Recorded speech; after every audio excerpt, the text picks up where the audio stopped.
Hello, hello. Good evening. Happy Monday to you all. So, Michelle will be joining us very quickly. We're having a little bit of a technical difficulty on our end, but welcome to you all. So, today we broke this story and it has been kind of viral. It's been sensational. We've had a ton of parents call us from all over the state, not only in Charlotte, this is Charlotte-Mecklenburg school system, but in other areas because a lot of parents are worried about this. They're worried about losing their power to have input into their child's education. So in this instance, Charlotte Teachers Institute is paying teachers $1,500 to teach critical race theory. And it's not just your pedestrian critical race theory. It's some pretty bad stuff in exchange for classroom instructional time that could be used to recover learning loss, etc. So welcome, Michelle. You read the story. I did. Yeah. I think what stood out to me was a few things. One is I think it would be wise for us to put on the screen all of the partners that are actually giving money to this, all of the organizations and the businesses in and around North Carolina and Charlotte.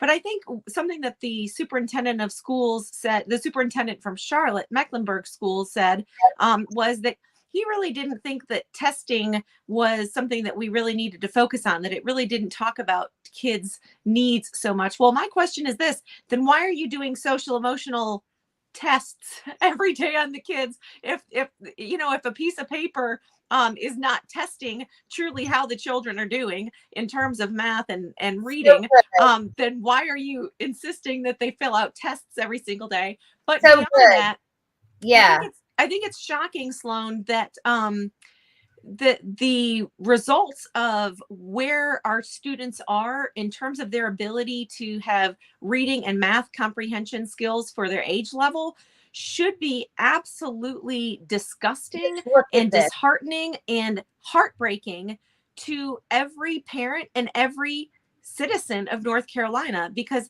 when less than 50% of your students at any grade level are able to meet the expectations for reading and math in that year, we really need to go, what is wrong?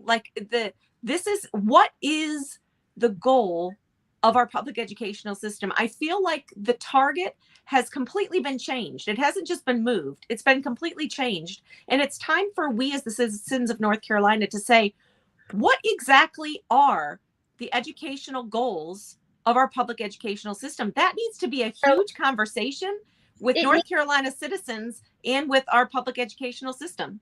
So, yeah, I mean, so here's what we're looking at, guys. Here's what Michelle's talking about. And I wish I had a better photo for this. So what you're looking at right now is the end of grade reading performance. This is on the North Carolina Department of Public Instruction website. And what they're doing is measuring it by two measures. So I've included them both. So you're looking at, in the red, it's 33.7% of third graders are reading literate, according to one test. And according to the other, 45.1. Doesn't matter. Two things are important. Number one, they're both below 50%. And number two, they're demonstrably different year over year than the year before. Okay. Mm-hmm. So what we're talking about here is this, is what we do know, and it's been proven out time after time. Classroom instruction time matters. In China, classroom instruction time is about 32 hours a week. Now, is that excessive? I don't know. But in America, the average classroom instruction time is 13 to 15.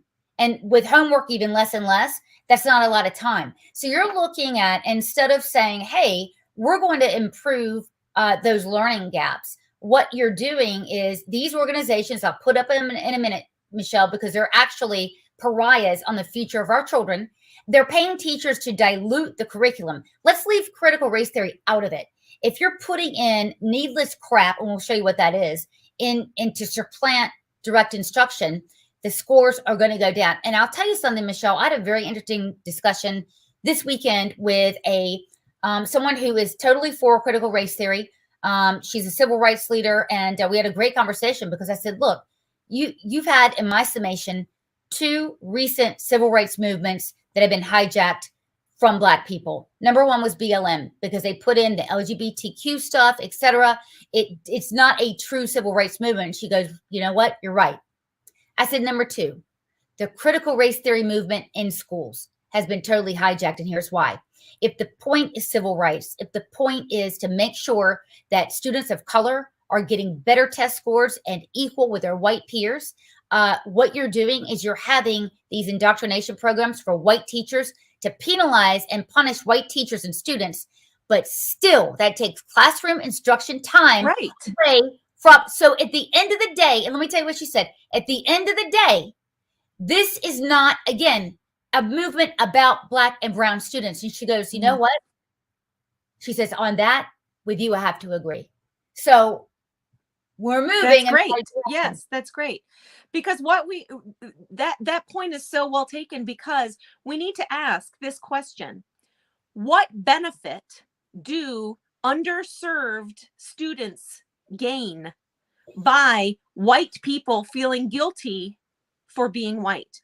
How does that help them to excel in math or science or reading or whatever it is that they're going to excel in? What is going to help people to excel? And we've said this before, Sloan, there is zero reason in 2022 why any school in the state of North Carolina should not be superior and giving every child exactly what they need to what? What is the goal? And I think that is the problem. The goal for one side is to make political pundits who hate God, hate themselves, hate their country, and are separated from their parents. And they think that that is success, where we want them to be critically thinking. We want them to be, hardworking. We want them to be excited about their future. We want them to focus on the things that they're passionate about, that they're talented in, and guide them and lead them in those areas so that they can end up being successful and productive members of society and able to enter the workforce when they're 18. I'd like to ask the people of North Carolina,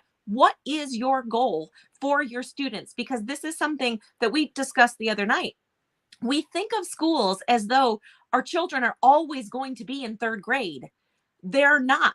What is happening is this is impacting our entire state, because if we are not preparing children to be successful adults, then we are not doing our job with the public educational system. And that's where we need to have a head-to-head conversation with everybody that's in the leadership of our public education, that's with the teachers, that's with the students, that's with the parents, that's with the taxpayers, to say, we need to figure out what is the goal of public education in North Carolina and how are we going to measure that?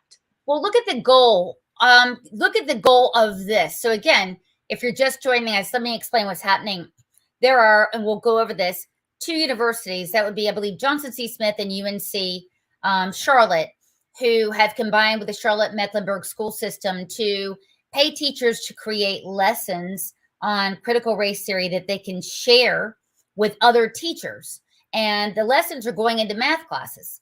And we'll show you how that turns out. But to your point, we're reading this. The goal of this unit is to bring students' attention to the inequities in the education system for people of color by analyzing, get this, math test results and demographics of high poverty schools, moderate poverty schools, and low poverty schools in their own school district. Students will see the data behind the inequity they felt for so long. Now, this is kind of racist, very racist, to assume that low poverty schools are with children of color, because I can tell you in North Carolina, the overwhelming majority of low poverty schools are whites in rural areas. North Carolina and Texas are unique in this respect.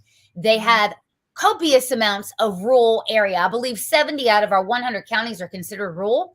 58% of all students here in North Carolina get free or reduced lunch. 58%. Mm-hmm. So there's only, I believe, 18% of Black students, period. And so there's 58% that get free or reduced lunch. Do the math. Right. And when you look at that, Sloan, this is the thing. I think what we really need to do is we need to be comparing how these poorer school districts were performing 11 years ago before we even started Common Core, right? Because the whole premise of all of right? The whole premise of all of this is why we're ushering this in, because it's going to make everybody be so much more successful. And we're seeing the exact opposite.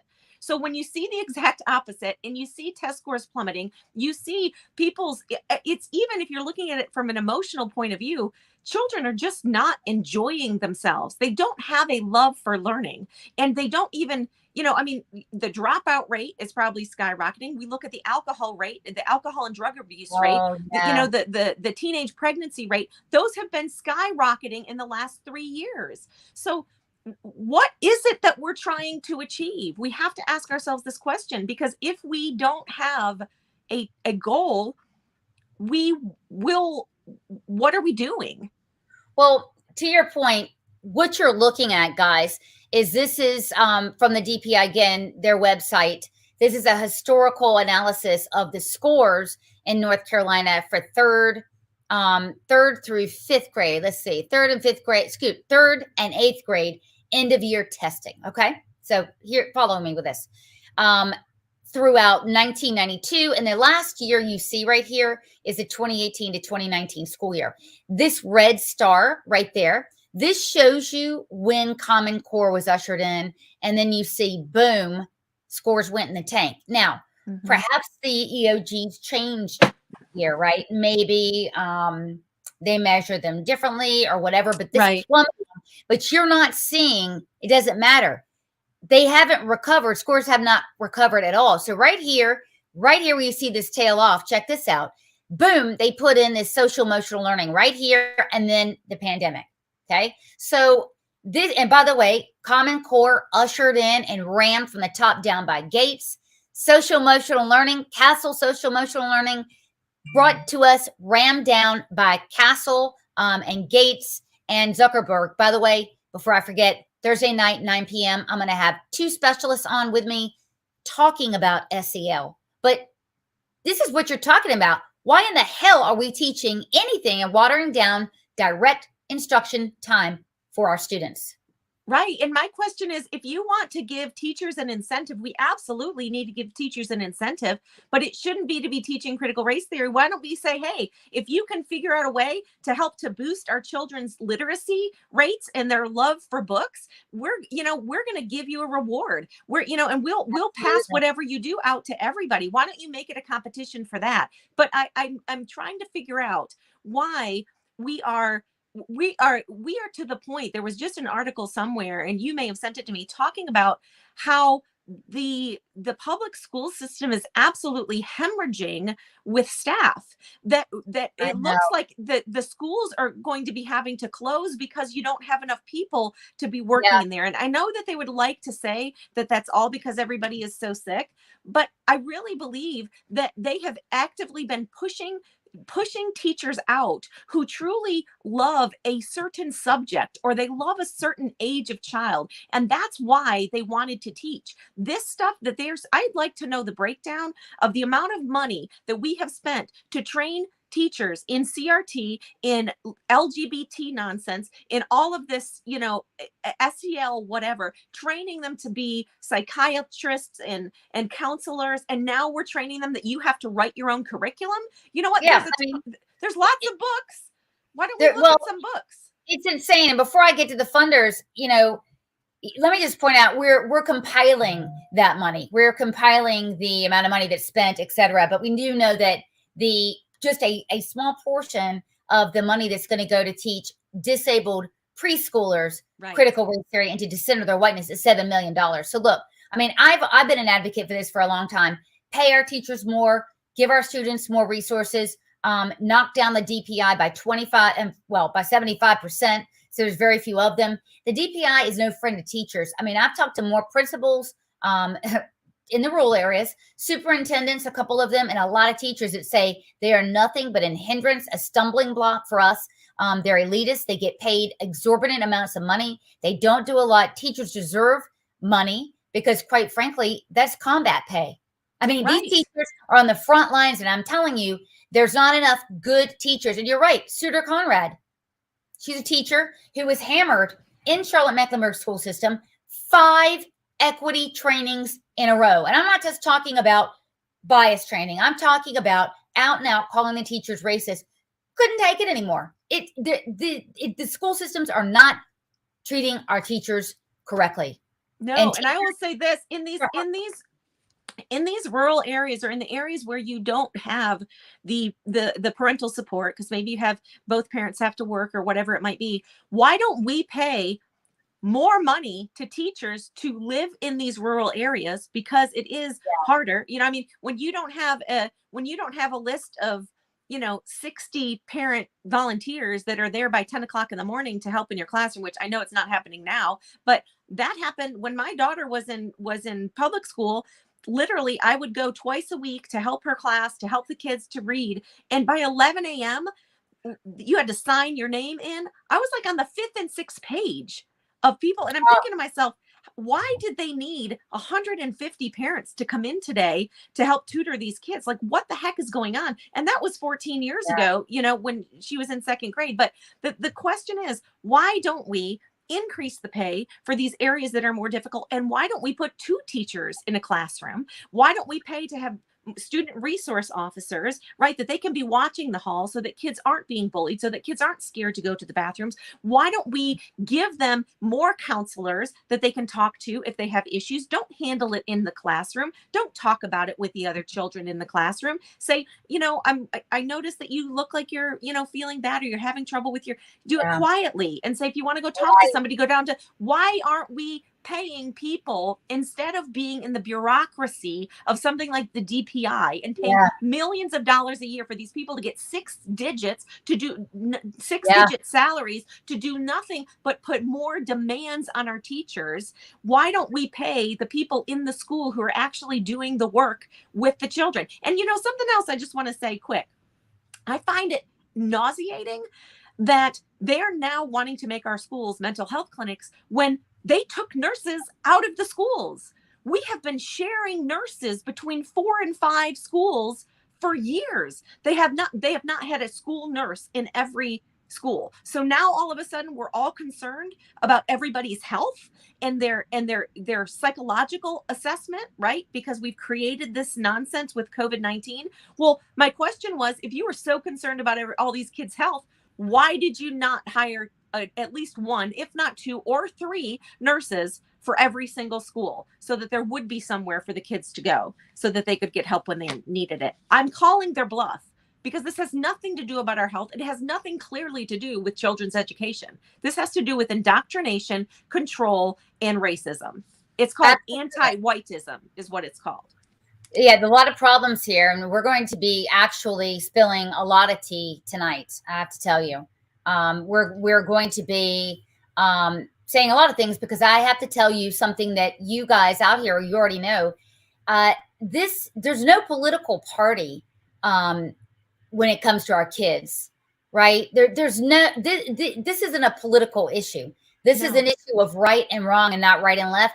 And I'll talk about it in a little bit here. I have to tell you, there's nobody working for us up in Raleigh, or very few people. Michelle, you're right. What feelings on that? And my feelings are this. We hear so often from the people that are supposed to be fighting for our rights. We hear, well, we can't get this done because Roy Cooper is going to veto it, or Roy Cooper is bullying this. Well, I say this: if you aren't there to represent the people that you were elected to represent, and if you don't have the ability to stand up and to be in an uncomfortable position, why are you putting our children in uncomfortable positions? Why are you putting our parents in the uncomfortable positions? Why are you putting the teachers in the uncomfortable positions? Because here's the reality. You are not there to just make sure you get reelected again. You are there to do a job. And if you do your job well, and if you call out what is happening, and if you let people know, they will put the pressure on Cooper. If they knew that Cooper was bullying Democrats to not vote for bills, maybe they would be calling Cooper's office. Maybe they would be calling their own Democratic representatives or their Republican representatives and saying, you know what, we want you to fight.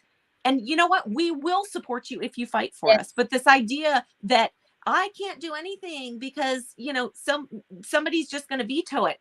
I'm sorry. You fight to the end of what you can do, and you make everybody else know, so you're not fighting it by yourself.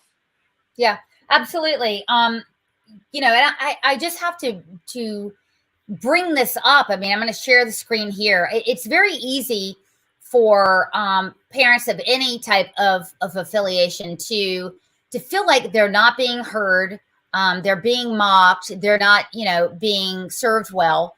Let me try to get this up here. I don't know, Michelle, keep talking.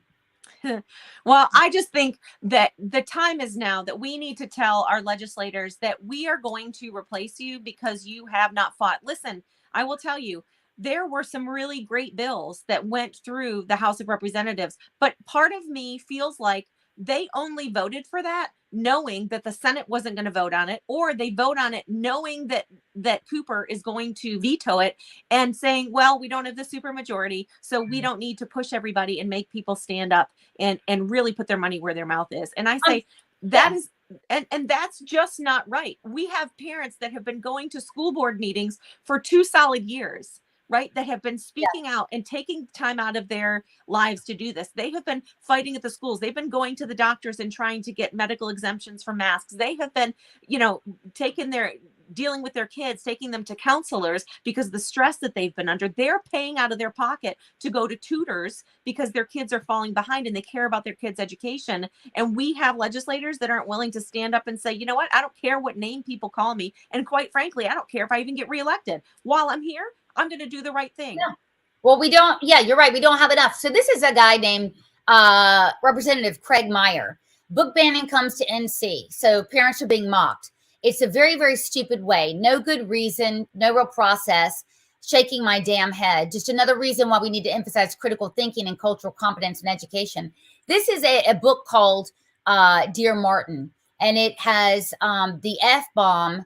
One parent. I mean, by the way, this is a book that's quite troubling all across the country. One parent who is a police officer in another, I believe it was Indiana, read a section of this book and actually almost got thrown out on his ass at a school board meeting because it had the F-bomb. Yeah, because it's inappropriate. And it's talking about all these things. So you've got that on the Democrat side. And I'm going to tell you guys something. I've hinted at it. We're going to talk about it tonight. We've, when we first started and really got going back in May and began to just expose what's going on at the DPI. The DPI happens to be headed by a Republican. We were immediately gone after by a lot of people. And I guess it was just that they didn't want, we get it, right? I mean, people don't want you to shed light on things. We had one person in particular. This is a political person, is actually a political, attaché who every time we would write something about Catherine Truitt would besmirch us. And look, I mean, we get it, right? I mean, people don't have to agree with us, Michelle. And then we would have politicians like this is Keith Kidwell.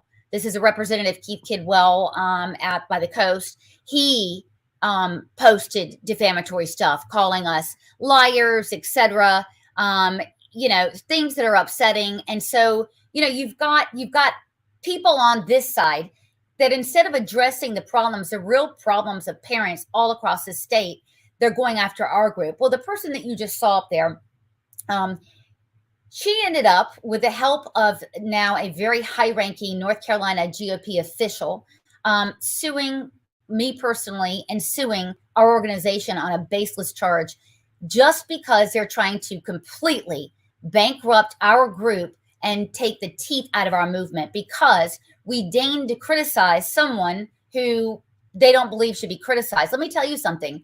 Any public official that wants the opportunity to serve the people, we have a right to criticize them. Thank you very much. So you're hearing all across the country about law enforcement coming after people, etc. We have members of the NCGOP directly coming for us, and it's sickening. So remember Keith Kidwell that I showed you? Michelle, if you want to weigh in on this, go ahead, because I'm going to get something that has been up, it's been around, it's upsetting that's going on today, and it does involve Keith Kidwell, and it does involve not taking us seriously and taking someone and something else seriously. Well, I will say this. It's important for us to recognize that what happened when this all started is we went immediately to our legislators and to those that were on the educational committees, to Yes. those whom we had supported in elections. And we said, this is really startling. Like, we need you to look into this and we need you to change this. So if they had said, wow, you're really right, we really need to handle that, we really need to look into this and we will get back to you. I mean, and a few of them did, to their credit. Yes. John Torbett and Yes. and others have definitely stood up and been trying to move the gauntlet toward protecting our kids and toward making our schools be actually academically sound. But I will Yes. say, as soon as you take something as a personal attack and Yes. you basically say, I can't do anything about that, I didn't know anything about that, that's not my problem, and you're thinking to yourself, okay, you've just run for an office for almost 2 years and you didn't know anything that was going on in the school system. Oh, that really doesn't make sense. So therefore, I don't trust what you just told me. How about the fact that you were the secretary of the State Board of Instruction for 5 years and you claim that you don't know anything that's going on with CRT or SEL or anything in the schools? Okay, then why did you want the job? Why did you want the job if you didn't see things that you wanted to change and make it better? Because quite frankly, that should be why any of us seek any position, is because we think that we have ideas to improve the lives of other people.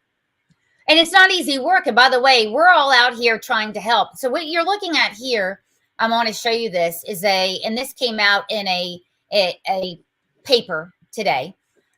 This is an invitation for an NCGOP fundraiser. Everybody does it. I mean, you have to do it to get in office. We get it. But it just so happens to be given in the home of a man who was confessed to and served 5 years for and 5 counts of indecent liberty with children. And I'm very distressed about this. And I'll tell you why I'm very distressed about this. Because Keith Kidwell was willing to post up something about us that was demonstrably untrue for the purpose of defending someone on his own team, right? Someone in his party.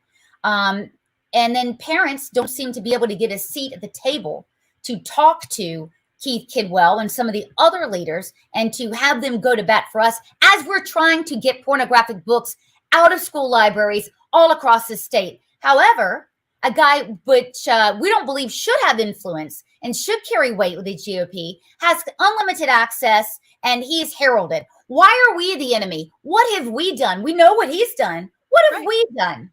Right. Well, and that's a perfect point. And I want it to be really clear.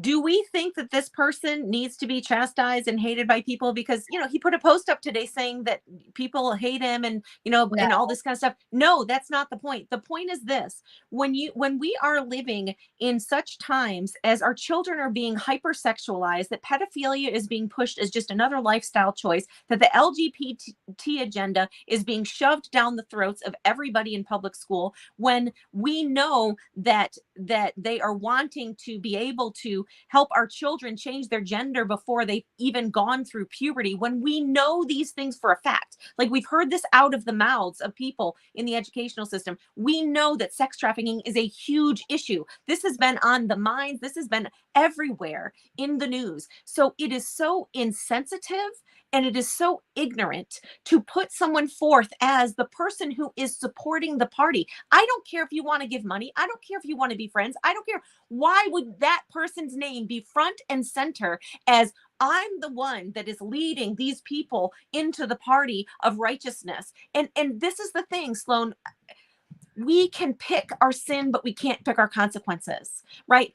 I get it that he's paid his price. I'm sure that he's repented of it. But here's the point. Would you want him to be coaching your children? Would you want him to be teaching in your school? Would you want him to be alone with your kids? No, because why? Because there's a reason why people are put on a sex predator list, because we want to be careful. And my point is this: out of all of the people in North Carolina who are upstanding, wonderful people who are fighting for the people of North Carolina, who are fighting against the very things that are concerning everybody, whether they're a Republican or a Democrat, they should be the ones front and center saying, I support this candidate. It calls into question why these people, as their first big fundraiser, are going to pick somebody who has a checkered past. And I think, I was talking to a friend today. I think that we need to, county by county, we need to make it clear that there is going to be no one elected to anything and no one supported that has any felonies. I don't care if it has to do with kids or anything else. I mean, how low can our bar be that we're just going to say we're not going to support felons? If our leaders, if we can't have a seat at the table with our leaders, if we're left out here to twist in the wind and fend for ourselves, and we just talked the other night about a bunch of parents coming together to raise what looks like $100,000 for a lawsuit. We're fundraising to protect our children. And then we've got someone, and by the way, I haven't heard anyone in the legislature, and I might be wrong, say word one about this, except for that ding-a-ling, except for that Craig Meyer, that Dunecoff that's sitting here, we're trying to ban books. I can't even show you. Well, let me tell you, do I want to ban pornographic books in the library for children? Or my children? Yeah, because you know what that's called? It's called a felony to give children pornographic material, which, by the way, is sitting right now on our shelves in many libraries, not just our public libraries, our county libraries. It's sitting on the shelves of our school libraries. And did we have one person say, wow, hey, I saw that book that Mark Robinson was talking about. Do you know anything about that, Sloan? Do you guys know anything about that? Let's talk about that. Why don't you come in and we'll talk about it with our librarian staff. We'll talk about it with our committee that picks media. Never been called. I have to tell you, we have been called by a minority of lawmakers, because we're the experts, right? You're the expert. You're out there doing that. You are the one that's spearheading this. And so I find it interesting that instead of calling you, instead of working with the moms, we're snubbed. I mean, we're persona non grata, will not meet with us, will not, et cetera, et cetera. Our contention is this: these people have a seat at the table with you and we don't. This is wrong. Well, and even if you don't want to talk to us, why don't you talk to your constituents and say something like, this has come to our attention and you can be sure that we're working on it and we're going to get to the bottom of it. And we will give you a weekly update about what we're doing. I don't care that they come to me. I don't care that they come to you. I just care that they handle it. And if you're not willing to handle it, then move out of the way and let somebody else in your seat who's going to handle it. Yeah, absolutely. I mean, we need for parents, and parents are standing up.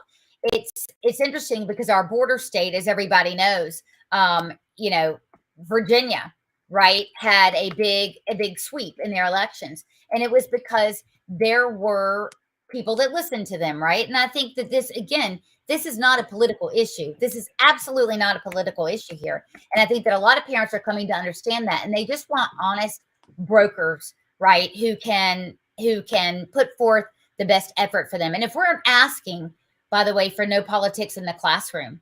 Right. We can't, have this. So we've got a girl in here. Let's see, it's Amber. So we don't want to talk about what she said. And this girl is from Charlotte. So yeah, Amber, let's talk about what we said about CRT. CRT is weaponizing 400-year-old history against Black and brown students. Let me repeat that. CRT is weaponizing 400-year-old history against Black and brown students. Why? There is an incredible gap in the scores of Black and brown students and white students.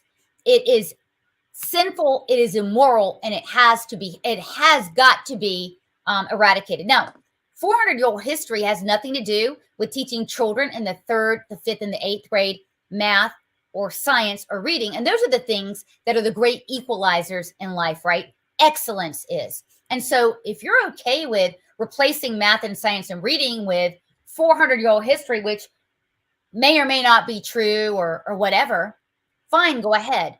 Critical race theory is robbing children and adults of what they need to be successful in life. Well, I think what it has come down to, Sloan, is critical race theory is the essence of telling people you are not responsible for the choices that you make. You are a victim. Every circumstance that comes in your life and everything that is difficult is because somebody else hates you. And I think, why not? If you want to talk about truly the incredible way to overcome difficulty, here's the deal. Look at all of the incredible people that have overcome incredible odds. I mean, look at the people that have black and brown skin. Look at the people that came from Asia and had nothing and ended up making incredible lives for themselves. And they helped build this country. Yes. Right. And so why not, instead of looking at the people who were racist and hateful, why aren't we looking at the people who overcame that and made incredible lives for themselves and gave back to society? You know, my son just did a biographical essay on George Washington Carver. If you guys don't know who George Washington Carver is, you need to go look him up and go read it to your children. This was a man that grew up in slavery, that his father died, his mother and sister and he were stolen by another slave owner in another state. His owner went to go and find him. Him and his mom and his sister. The only one he found was him. When he was found, when his dad died later that year, they ended up raising him as their own son. When slavery was over, they adopted him as their son. And he ended up going on and becoming like the first Black student ever at Ohio State, I think it was, university. But listen, he ended up finding, I don't know, 500 uses for the peanut and 3,000 uses for all these things. And he was specifically going back to the communities, going back to the Black farmers and showing them how to be more productive, showing them how to make more money for them. He was incredible. He spent his entire life educating people how to make their lives better for themselves. He didn't tell them, well, you're never going to make anything of yourself because everybody hates you. And did I remind you how hard my life was, that I was orphaned, that I ended up I grew up on a plantation? So I mean, well, tonight we've really hit a nerve in Charlotte because there's a couple of Charlotte teachers. So Josh Bro says we'll never get it, and if we if anyone has a conversation with us, you're truly wasting your breath. So this is a teacher, right? We've got Amber and Josh in here who are Charlotte teachers. They disagree with us, so we'll never get it, right? Well, tell us what do we need to get? Let me ask you this: what is incorrect about putting inside of math privilege walks, privilege readings? You tell me how that's going to make a ninth grader more proficient in math. Josh, you can weigh in, and Amber, you can weigh in. Josh, you're not a teacher. Thank God for tender mercies. You're just a troll. Got it. Well, let me tell you, Josh and Amber, I grew up and I graduated high school in Charlotte-Mecklenburg. And let me tell you, some of the top students from like in the top 10% of my class, it was Black people, it was white people, there were Indian people, and we all went to college together. Yeah. And I mean, it's insane that I mean, that was 30 years, you know, closer to this horrible tragedy of what happened, you know, in the 1800s in the United States. So my question is this: prove to me that this was necessary. So prove to me that all of a sudden there was this rush on, that Black people were pushed down and not able to get jobs back in the late 90s and early 2000s. Prove to me that they were being oppressed to the point that they were not able to graduate and reach their dreams. Prove that to me. Right. Oh, believe me. And by the way, and Amber, I'm about to drop some knowledge on you. And by the way, Amber, I want you to know something. I love you, and I'm glad you're here. And I really mean this. I love the fact that you're listening and we can have a conversation. So proficiency in life, and I want to address this. I'm going to go out there and tell you that I believe that having such unequal achievement scores between Black and brown students and white, that is not good. That is racist. And we have got to get on that, and we've got to jump on it now. whatever. But But it's then not, Michelle, it's not racist. but It's no, that, no, no, no, no, no, no, no. Let me finish, please. The achievement gap is not racist, but the no. fact that we're wasting time on social emotional learning and critical race theory, Yes. which is not a real civil rights movement, is absolutely racist. And let me ask you this. So Amber, let's just take your point of view and say, if there are teachers that are racist and there are teachers that are not giving fair advantage, I believe the best antidote for that is total transparency. Classroom cameras posting exactly what you're going to be taught. And if we see one instance, and I mean one, of unfair treatment, boom, their ass is gone. And I'll tell you another something, Amber. What's making me mad is I'm seeing a lot of white teachers, some from Charlotte, who get on camera and say, my name's Mary. I want to confess that I'm white and I'm dealing with my racism. If you're admitting to being a racist, get the hell out of the school system. They Right. don't belong. And let me say this, Amber, I would love to know, because I think but Amber, I have this question. Okay, so I think you think that we don't want for true history to be taught. We absolutely want true history to be taught, but we do not want history to be applied to right now if it's not happening, is the point. But the secondary thing is, what would you list as the things that make someone proficient in life? And I'll tell you kind of what my ideas are, and you can tell me, Amber, if you disagree. I think being proficient in life is understanding finances, is being able to balance a checkbook. It's being responsible with yourself and with the choices that you make. It's being hardworking. It's being trustworthy. It's understanding math to a level that you can do your own finances as an adult. It is being able to express your thoughts in such a way that it is not filled with epithets and adjectives and all that kind of thing. But Amber, so what I mean, I don't, when you say we won, I guess that's, you're saying I that think that was a white typo, people Amber. won. I mean, no, I think no. I think that was a typo. She's typing in again, but Amber, let's address this. Give us like maybe the top 3 things that you think make you proficient in life, right, like are necessary for education, because we probably agree on them. We agree, but we need to understand how we're going to get there. I'm with you. I believe, I mean, I'm Jewish. I'm very happy to see that they're teaching the Holocaust and that bill is moving through the legislature, and we're going to figure that out, because if you do not learn the horrors of history, you're going to repeat it.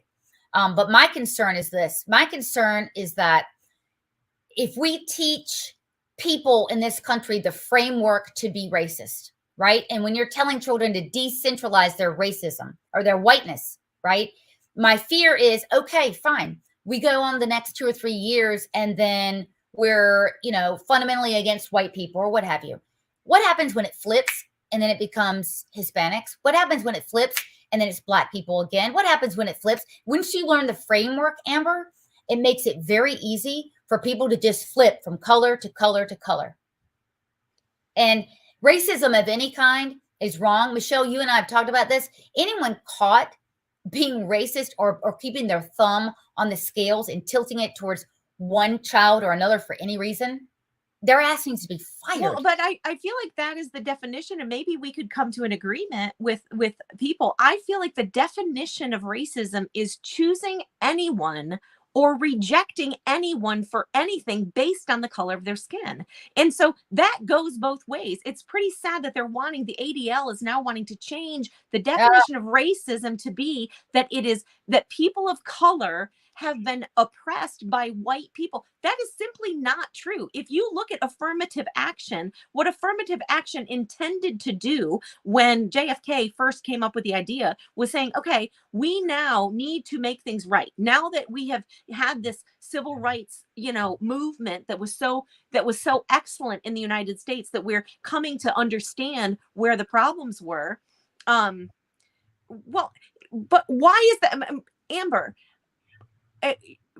So my question is why are you not thankful for the people that loved you? They just happened to have white skin. I mean, where if they neglected to allow you to be with the other race side of your family, then that's an issue for you to deal with your particular family. But you cannot put that prejudice of your family potentially onto every person that has white skin. That is being racist. That is seeing us as a conglomerate rather than seeing people as an individual. And I think if you really read the speech by Martin Luther King, and if you understand what their goal was, is stop looking at us as one group of people with one way that we think, that with one way that we act. We are individuals. We are unique. We are made in the image of God. And see, if we could learn so much from children, because children at 2 and 3 and 4 years old, they will be friends with anyone who is friendly to them, who enjoys the same activities, who, gets excited to be with them. And they do not see color. They don't understand the differences. We as adults are the ones that are putting it on them. And what we're saying is children in elementary school do not have the capacity to understand why they should be apologizing for their whiteness. And what children need is they are naturally inquisitive. They are naturally wanting to learn. They are naturally curious. We need to let them focus on those things outwardly. It's just the point is that, look, what both sides seem to be in Raleigh, coming together and castigating those of us who are on the front lines fighting to bring innocence back into the school. So Amber wants to say that white privilege. Amber, let me ask you this. Do you wake up in the morning and hate yourself every other day because part of you is white, because you're privileged? And this is the fair question. Do you? Because if you're biracial and do you alternate the days that you feel white privileged? Do you tell your white family that they're white privileged? And let me tell you something. That means nothing. That the whole what does it mean to have white privilege? She doesn't. Okay, well, she does. Good. Because Amber, I don't want you to hate yourself, and I don't want anyone to hate themselves for skin color, and I don't want anyone else. And Sherry, I'm with you. Apologizing for your white skin, it just, and people do it. No, I think that everybody is okay. Amber, look, I'm gonna tell you something. Punish what happens, not what happened 4 years ago. Right. And I would say, why are we even like in the educational system? Why aren't we just teaching kids how to share with one another, how to be kind, how to take turns in elementary school, how to help each other if somebody is not good at a task and you're really good at a task? Why aren't we just encouraging them? Hey, we're all a part of this school. Hey, we're all part of Mrs. So-and-so's first grade class. Why aren't we finding our identity in the things that we have in common rather than the things that make us different? That does not bring unity. So I need to point this out. Amber, I apologize. I did not realize you are who you are. We actually featured Amber in our story. So Amber, I'm going to put this up right quick. Amber is the one. She is a CTI. We're very lucky to have you here. And thank you again for joining us with this. You are the CTI fellow that put together this math curriculum. Right. Okay. So I'm wondering if, what the point we're making is maybe there is a time and a place for this, right? You're doing this for 9th graders. That's fine. But when you're putting it into math, and I'm circling the scores, right? These scores, I hope that these are the ones that accurately reflect it. 8th graders coming into your math class, they're failing miserably. Do you not think as a math teacher that extra time with instruction rather than the privilege walks that you're asking students to do? You're asking students to identify and shame themselves in a math class. Amber, wouldn't you think it's more productive to, even if you turn your attention to all black students, because you're sitting here as a teacher. Oh, with third grader social studies, right?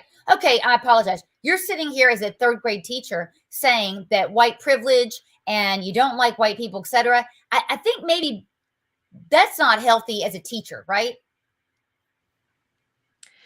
Well, I just can't figure out how we ended up like, and maybe Amber, you can answer me this question. It seems like this all starts in the training to be a teacher, because I would ask you to go back to when you were in high school and you wanted to even enter the educational realm.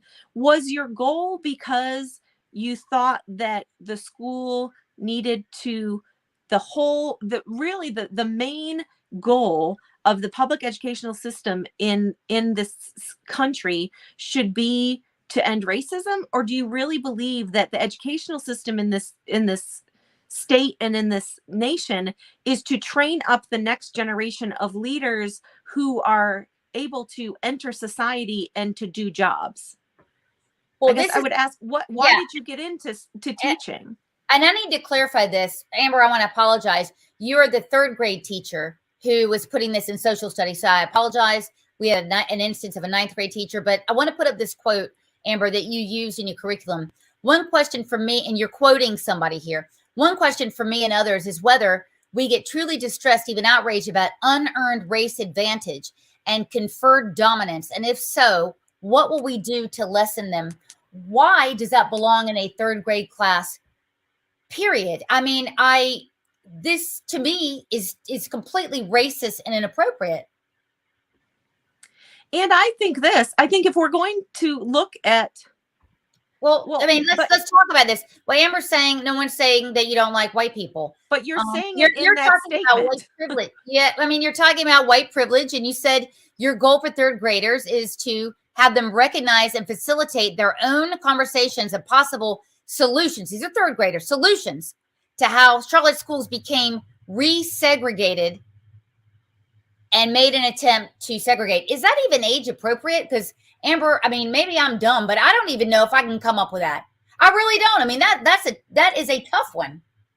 Well, and I think I don't even know if they're even teaching if they're teaching developmental, stages and children in third grade are concrete thinkers. Like they still believe in the tooth fairy and Santa Claus and superheroes. So when we're talking to them about these philosophical ideas, your kids enjoyed it because you're the teacher, you're the adult in the room, and they're 9 years old, Amber. Let me just tell you that. And you're shortchanging them. And ask my parents. Well, to be fair, Amber, I do believe in local control of the schools. And I believe if parents, want this in a particular district, it's fine. So you make a good point. But the problem is with this CTI program, and I just want you to know this, Amber, if you're doing it, it's hunky-dory and the parents want it, I'm cool.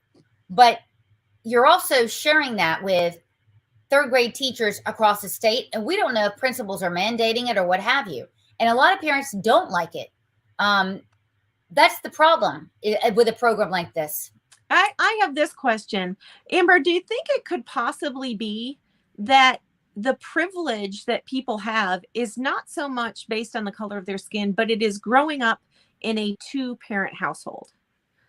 Do you think that potentially in a two-parent household where they have the support, where they know that they have a meal on the table when they get home, where they know that they're safe in their beds at night, do you think that potentially that could actually be what the privilege is? Because that really sets children up to be able to learn. And in that regard, are we going to criticize that the majority of white Americans have a mom and a dad in the family, whereas many in the Black community do not? Could that possibly be a dichotomy? And could it possibly even be what your situation is having grown up? I mean, I don't want to get too personal, but when you're saying that you're biracial and you ended up being brought up by only white people, clearly you missed out on an entire half of the culture of who you are as a person. But is it because of the whites didn't want that to happen? Or was that because the Black community rejected you because they were going off and doing their own thing? Who knows? Everybody has a different situation. But what I'm saying is I think the privilege is more that children have a secure home life that allows them to be prepared to learn when they get to school. And then it is so much based on whiteness. Because I think what Sloan was saying, if you go up into the Appalachia, into the mountains of North Carolina, there is incredible poverty. And the majority of these children are white children. Oh, yeah. Oh, yeah. And Well, I mean, what Amber is saying is she can't believe we're saying this. Well, Amber, I want you to know that we're repeating Thomas Sowell, Clarence Thomas, Clarence Henderson, Mark Robinson, Danielle, Nicole Robinson, who works with us. I mean, look, you Google the sad state of affairs with two-parent homes. So we're not the first to say this. We're not going to be the last to say this. And Michelle is asking a question, and instead of getting offended, answer the question. I can tell you this. My background, I've been pretty open about it. I mean, I grew up in foster homes when I was in my high school years, and ended up quitting school. I went on to college, but I'll tell you, I did not have the white privilege that you're talking about, period, point blank. And I ended up, having to do it the same way everyone else does and get yourself together, right? Go off on your own, teach yourself, and do things. People do it all the time of every color. So when people talk about white privilege and they infer that I have it, it's hysterical. Part of the reason why I do what I do here, and I'm so mission-centric with what I do, because any child that comes out of a foster home system is generally ill-prepared to face adulthood, period. And I know that with a single parent home, let alone not having a parent in the home, period, single parent homes have that same struggle. And what you guys are doing and what CTI is doing is this.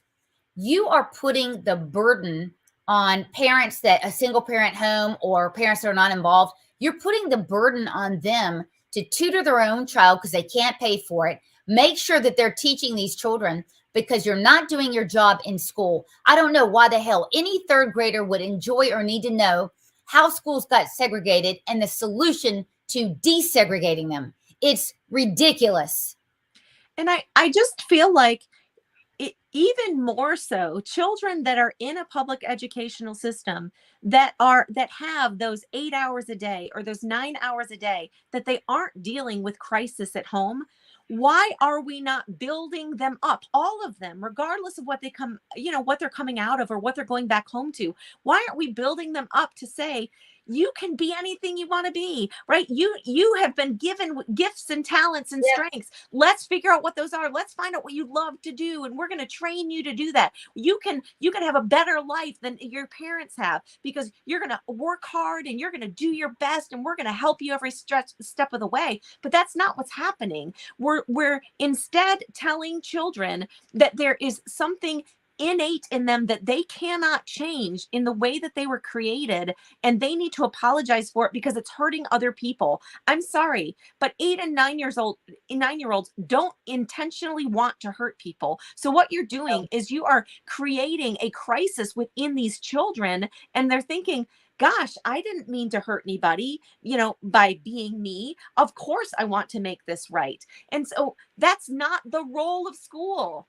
The role of school is to prepare people to be independent adults. If you don't like the family life that you've come from, come to school. It's a safe place. Yes. You can be yourself. Yes. You can become what you want to become. Ben Carson is an incredible example.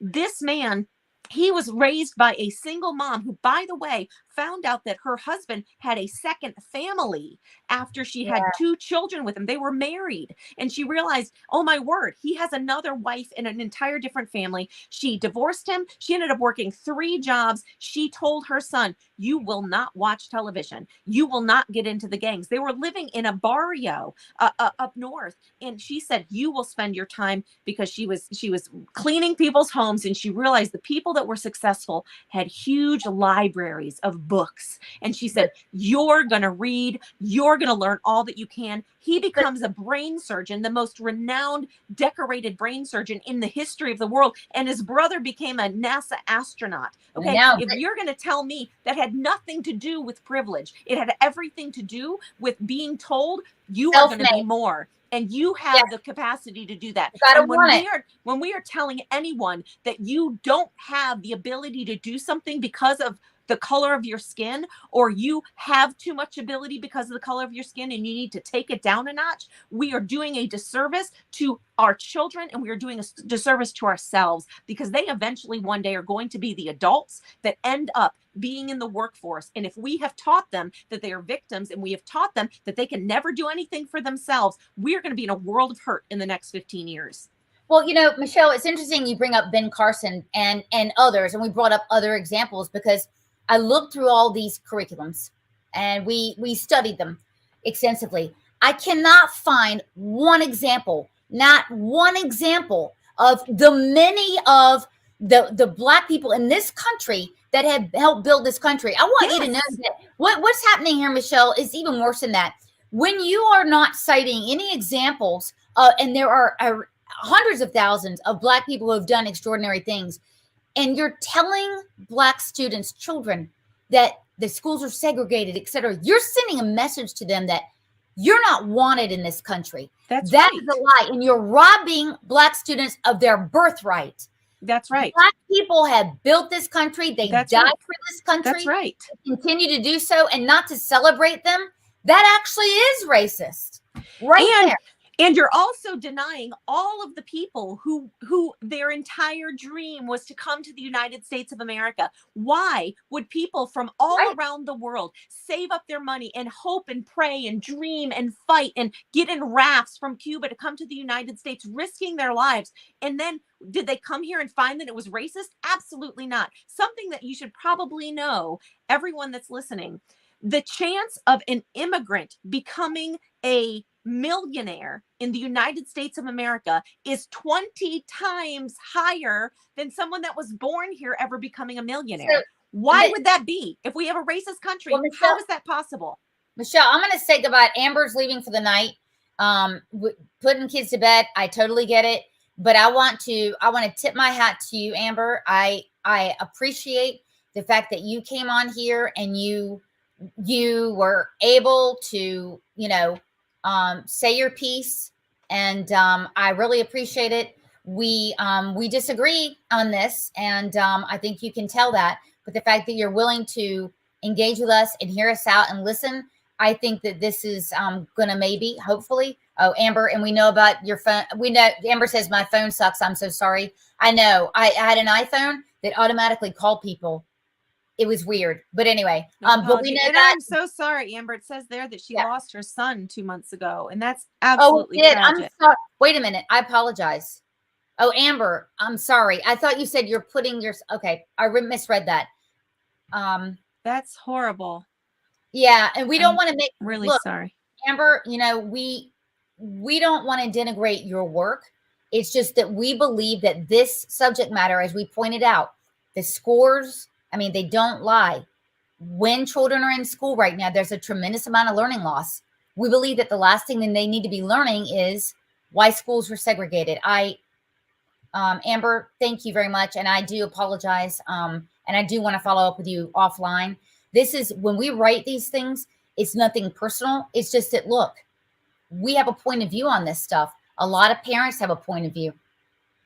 A lot of parents have a point of view. And then when we're talking about this CTI program in general, not just with Amber, but with a ton of teachers, this type of material is, Amber's school may like this stuff, but I guarantee you schools across Charlotte do not. The reason why we know is they're up at the school board meeting saying, why can't my child read? Why can't they do math? Well, and I think too, it's important to remember, which is why I kind of asked, all teachers go into teaching because they want to help children to learn.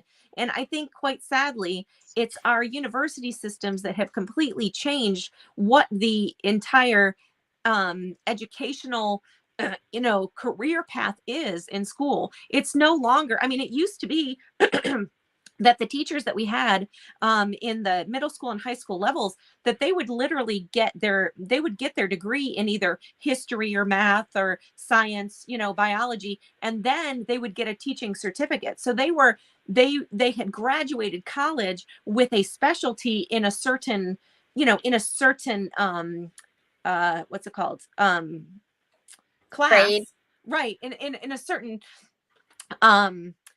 area of study, And then they would get a teaching certificate and learn how to give that knowledge that they had just gotten into school. So, but what's happened is there has been a complete diametrical change in what the intention of the school is. And I think that's what I'm just hoping anybody that's listening, that we really all need to sit down, and you need to do this on the county level, and we need to have a big powwow and say, where do, and you're exactly right.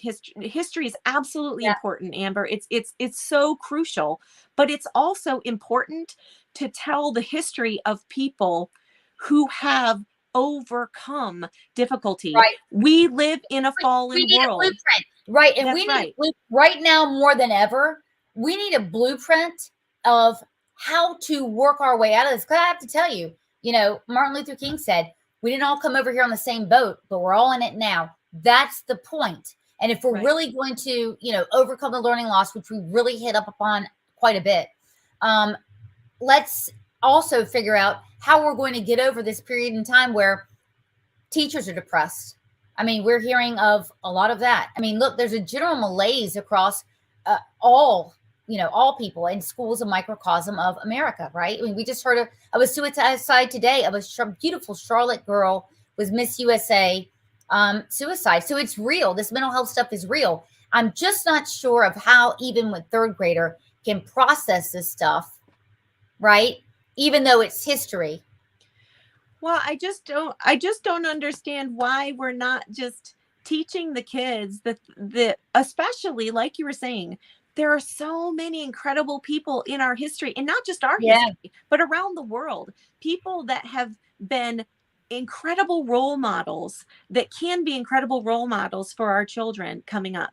And I don't know why we're not focusing on them. Why are we so focused on the small percentage of people who are hate-filled and who are angry and are just stuck in there? Why are we telling everybody that group is much larger than it really is? Because the truth is, those that are to the far of either spectrum is a very small percentage of our nation.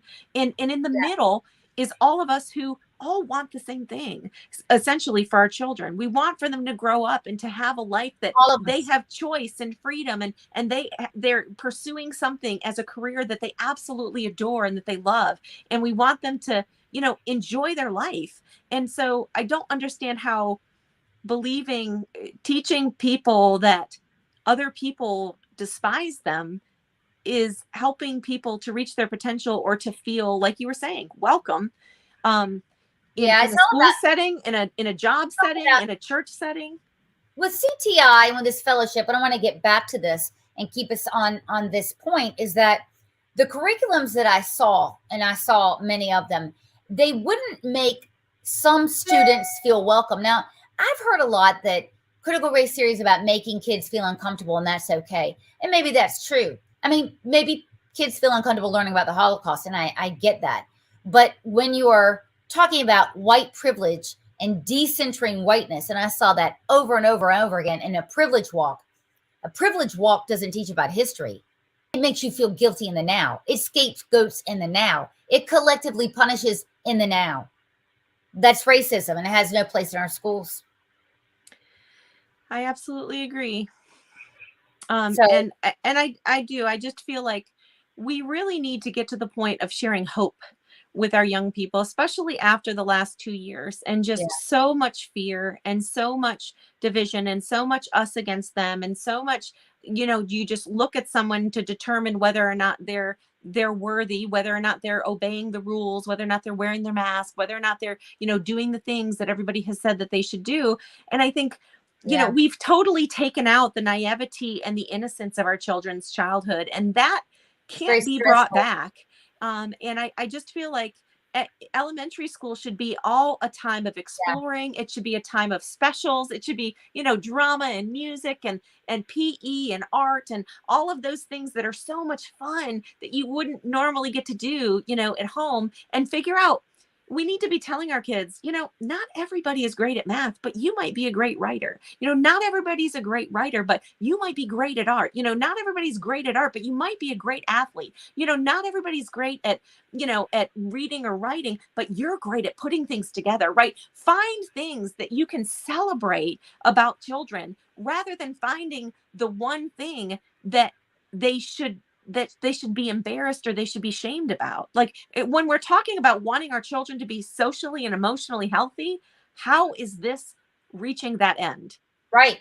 And we've got big money funders for this. So I want to get back to that and kind of close it out and sum up. We've talked a lot. Again, this has been a very special show, and Amber made it special because she was on and we were able to actually in real time kind of see, what her point of view is. So this is, these are the funders here. And so these guys have come, I got to tell you, a big problem for us is Belk.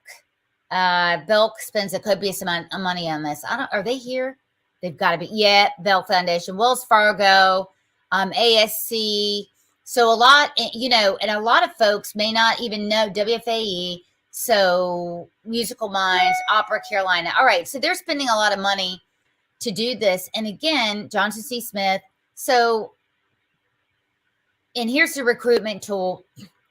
You'll find a way to create new curriculum. And Amber told you that it changed her life. So I'll bet you there was a lot of teaching there up at CTI that really, kind of inculcated the teachers, which obviously flows down to the students. So you've got the radicalism and the radical nature of the university coming down into the schools. A lot of parents don't like it. They don't appreciate it. We also discussed tonight the fact that, look, the parent movement here is not feeling a lot of support. I'll tell you why. Because if we criticize one particular party, right, they've come after us full force. Then the other party is completely off the reservation because they're accusing us of wanting to burn books. These books, I'm not even going to show you the pictures. They can make a blind man sick. Horrible stuff here, honestly. So in other words, we're either being completely dismissed and mocked by one party, or it's complete open warfare with the other, Michelle. And I think that we need to, we have a right to expect our elected officials to pay attention to what's going on here on the ground. We have a right to demand better. And to be attacked for that is just shameful.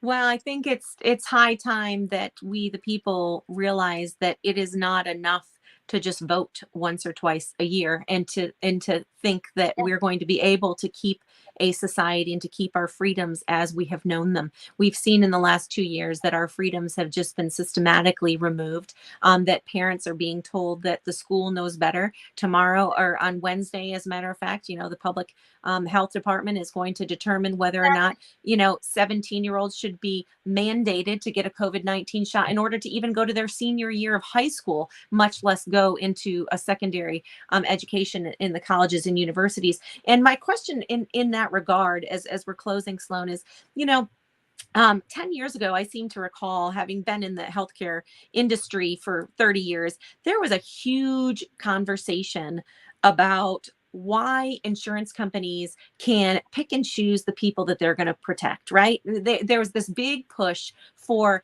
everybody needs to be accepted, even if they have a pre-existing condition, right? Because in essence, what we were saying is, why does an insurance company have the right to determine whether or not I have healthcare? Well, my question is, why have we now come to the point that we believe that a government entity has the right to tell us what to do with our bodies and with our medical care? Especially, let me interrupt you, especially if some believe, like Amber, that the government is systemically racist. If they're systemically racist, why the hell would you want them controlling healthcare inside of the school system? Right. So a lot of people have problems with this. It's not just people that, like you and I, want an accountable government, trust but verify, bam, bam, bam. It's the folks that think, hey, right, they're all racist. So why is this happening? Right. Well, and I will say this, as soon as we give something over to the government, it gets more expensive and it gets more controlling. And Yeah, if we didn't learn that through giving over the funding of our educational system, and now all of our colleges have multiplied 500 times in the that's cost of the right. colleges. Virtually no one can afford to go. Right. No one. We didn't learn, right? I mean, it makes no economic sense to say like, oh, so many people need more healthcare. So why don't we add more regulations and more government entities to pay their salary and more, hoops to jump through and people that have to monitor that. That'll But make it's it the more overreach. economical. But it's the overreach of government here. It's Right. the overreach of government that I think that is not a political issue that everyone's going to agree on. That nobody in Raleigh seems to understand. It's the overreach. And you know what? Sometimes you've got to protect people from the overreach. And that's where the Republicans have done a terrible job. They're like, we don't want to get involved. We don't want to tell people blah, blah, blah, except for it's extreme overreach that we're asking for their protection. And no one seems to get it on either side. It's the parental rights being completely extinguished. It's being mocked. It's being attacked. What's And I happening? think to leave everybody, I mean, I think a really good social studies lesson would be on the fact that the Constitution of the United States does not give us our rights. Our rights are given to us by God. Oh my They are God, inalienable. The Constitution it's a tells the limiting factor. government, you work for us and you can only go so far. And most Right. people don't know that. They think that the Constitution gives us our right, and it doesn't. The It's a Constitution is a limiting control. factor. Yes. Yes, it's a limiting factor. And look, and it's here to protect all of us, no matter what color. And that is why I think focusing on the laws that are on the books, there are a lot of civil rights laws now that are being violated, and just focusing on enforcing those would be great. And I think one thing, one issue, I'll leave you with this, that could really bridge the divide here. Transparency is a key. I think that transparency is the thing, right, that we can all agree on, that, hey, look, for those of you that think the school's racist, okay, transparency will solve that. For those of you that think that don't trust the school and there's overreach, etc., transparency will solve that. So I think going into these midterms, we're going to talk more and more about transparency. It's a good plan. Okay. All right. Well, thank you guys for being with us. Thank you again, Amber, for being brave enough to come on. And we will see you guys Thursday night, a huge SEL extravaganza. I cannot tell you how many times a week I get contacted. Please do something on social emotional learning. We're going to do it. We absolutely are going to completely go through it and give you the skinny on it. Thursday night, 9 p.m.